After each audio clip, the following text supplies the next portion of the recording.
பழைய கசப்பா புதிய அற்புதமா? Praise the Lord. இதோ புது செயல் ஒன்றை நான் செய்கிறேன், இப்பொழுதே அது தோன்றிவிட்டது, நீ அதை கூர்ந்து கவனிக்கவில்லையா? பாலை நிலத்தில் நான் பாதை ஒன்றை அமைப்பேன், பால் வெளியில் நீரோடைகளை தோன்ற செய்வேன். ஏசாயா 43:19.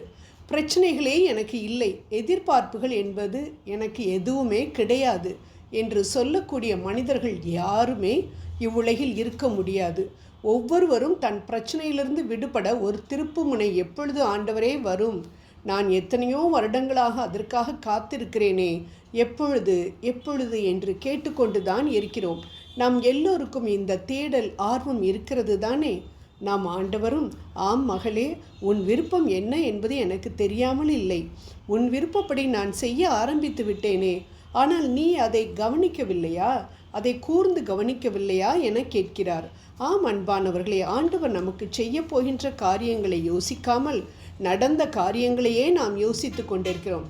இவர்கிட்ட போய் உதவி கேட்டேன், அவர் செய்யலை, சரி இவராவது நமக்கு ஹெல்ப் பண்ணுவாருன்னு சொல்லிட்டு அவர்கிட்ட போனோம், அவரும் கையை விரிச்சிட்டாரு என அதிக நேரம் நடந்தவற்றை நினைத்தே வேதனைப்பட்டு கொண்டு இருக்கின்றோம். ஜெபத்தை கேட்கும் நம் ஆண்டவர் நம் ஜெபத்தை கேட்டு பதிலளிக்கும் பொழுது எந்த மனப்பான்மையோடு நாம் எதிர்கொள்ளப் போகிறோம் என்பதை தான் அவர் பார்க்கின்றார். இதற்கு ஒரு அருமையான எடுத்துக்காட்டு நாம் யாக்கோபின் வாழ்க்கையில் தொடக்க நூல் 30:40 பார்க்கின்றோம். ஆம், தன் ஆடுகள் வெறுமையை பார்க்காமல் செழிப்பை பார்த்து இனப்பெருக்கம் செய்ய வேண்டும் என்று அவ்வாறு செய்ததால் தன் மந்தையை பழுகி பெருக வைத்து பெரும் செல்வந்தரானார் யாக்கோபு என நாம் இங்கு பார்க்கிறோம். ஆம் அன்பானவர்களை, நாம் எதை பார்க்கிறோம்?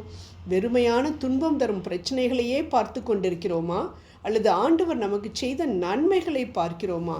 அவர் செய்த நன்மைகளை மட்டும் நினைத்து பார்க்கிறவர்களாக இருந்தோம் என்றால் ஆண்டவர் நமக்கு இப்பொழுது திறந்து கொண்டிருக்கும் புதிய வாசல்களை நாம் தெளிவாக பார்க்க முடியும். நான் ஜெபித்து விட்டேன், ஆண்டவரிடம் என் குறைகளை சொல்லிவிட்டேன், கேளுங்கள் கொடுக்கப்படும் என்று சொன்ன என் ஆண்டவர் நிச்சயம் எனக்கு இந்த பிரச்சனையிலிருந்து விடுதலையை கொடுப்பார் என்று நம்பினால் ஆண்டவர் நமக்காக உருவாக்கி இருக்கும் புதிய சந்தர்ப்பங்களை, புதிய மனிதர்களை, புதிய சூழ்நிலைகளை நிச்சயம் காண முடியும். அதற்காக நன்றி சொல்லி இன்னும் ஜெபித்தோம் என்றால் ஆலோசனை கர்த்தர் என்ற பெயர் கொண்ட அவர் நமக்கு நிச்சயம் ஆலோசனைகளை கொடுத்து வழிநடத்தி செல்வார். ஆம், நாம் கூர்ந்து கவனிக்க வேண்டியது நம் பிரச்சனைகளை அல்ல, மாறாக ஆண்டவர் செய்த நன்மைகளை. இப்படி நன்மைகளை செய்கிறதை பார்க்கும் பொழுது புதிய காரியங்களை பார்க்க முடியும். ஆண்டவர் அதை கூர்ந்து கவனிக்க சொல்கிறார். ஆகவே நாம் ஜெபித்தவுடன் நம்பிக்கையோடு அதற்கு ஆண்டவர் எப்படி பதில் கொடுக்க போகிறார் என்பதை கூர்ந்து கவனிக்க வேண்டும். புதிதாக நம் பிரச்சனையில் இது நாள் வரையில் இல்லாதவதை இந்த மனிதர் திடீர் என்று ஏன் நம்மிடம் வந்து பேசுகிறார் என்று நாம் நினைத்தாலே போதும். நாம் உடனே அதை குறித்து குழம்பிக் கொண்டிருக்காமல் ஆண்டவரிடம் போய் கேட்டால் விடை தெரிந்துவிடும். ஆம், நான் தான் அனுப்பினேன், அந்த மனிதனின் ஆலோசனைப்படி நட என்று ஆண்டவர் சொல்லலாம். அல்லது இல்லையே, நான் அனுப்பவில்லையே, அவரை அவாய்ட் பண்ணு என்று கூட சொல்லலாம். ஆகவே ஒரு காவல்காரர் எப்படி கண் விழித்து கண்களை சுழற்றி பார்த்து கொண்டிருக்கிறாரோ அதே போல் நாமும் நம் விசுவாச கண்களை ஏதாவது புதிய காரியங்கள் தோன்றியிருக்கிறதா என்று அறிவதற்காக சுழற்றி பார்க்க வேண்டும். அதுதான் நம் அற்புதத்தின் வழியாக இருக்கலாம்.